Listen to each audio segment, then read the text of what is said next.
नमस्कार भाइयों, मैं विशाल श्रीवास्तव बरेली से। आइए जानते हैं लॉकडाउन और कोरोना वायरस पे घनश्याम शर्मा जी जो बार एसोसिएशन के अध्यक्ष हैं, आइए जानकारी लेते हैं।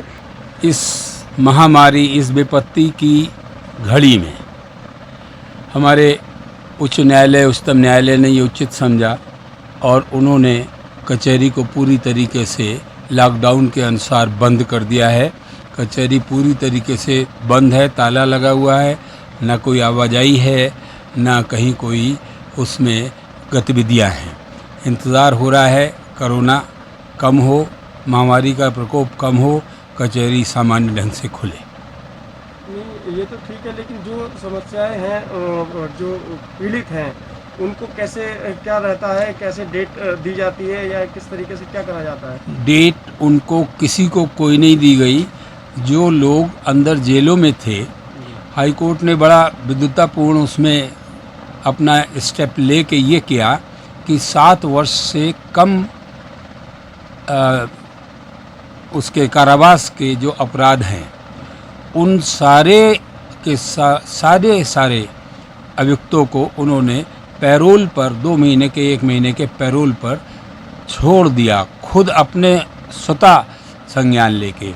इसके अलावा जो लोग हाई कोर्ट से ज़मानत पर होके आए हैं या जिनके ज़मानतनामे स्वीकार हो चुके हैं, वो भी जिला जज महोदय ने ये बताया कि वो अगर वहाँ पर जेल में जो यहाँ से अधिकारी जाते हैं डेली, उनको एप्लीकेशन दें तो उनका निस्तारण भी वहीं की वहीं वो करके और उनको भी रिलीज़ करा देंगे।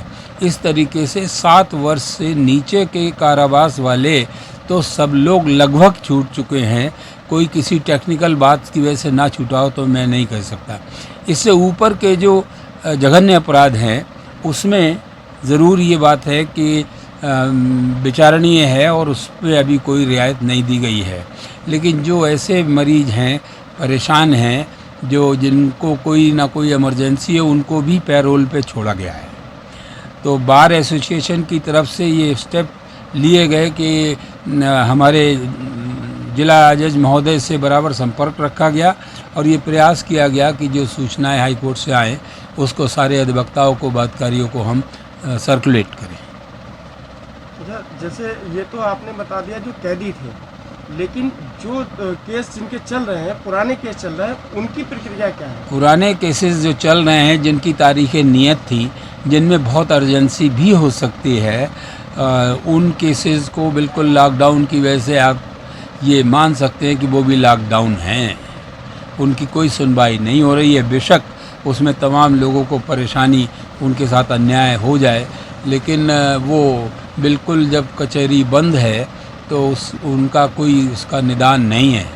इस विश्वव्यापी भारी विपत्ति में जो भारतीय संस्कृति थी, उसके अनुरूप रहने की अब प्राथमिकताएं हो गई हैं, अनिवार्यताएं हो गई हैं।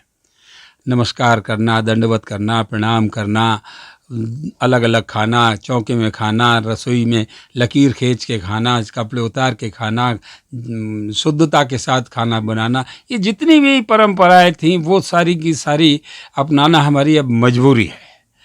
तो एक तो बात यह है कि हम अपने अधिकार को याद रखते हैं, कर्तव्यों को भूल जाते हैं। एक व्यक्ति की गलती से हमारा परिवार संक्रमित हो सकता है, परिवार से क्षेत्र संक्रमित हो सकता है, क्षेत्र से नगर संक्रमित हो सकता है, और फिर बरेली का तो यही हाल हुआ साहब।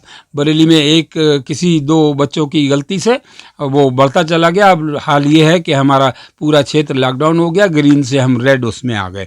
मेरी सबसे अपील ये है कि हमारी गलती से कोई दूसरा हम संक्रमित हों और दूसरा संक्रमित हो, फैल जाए, कम्युनिटी में फैल जाए, इस बात से हमें हर कीमत पे बचना चाहिए।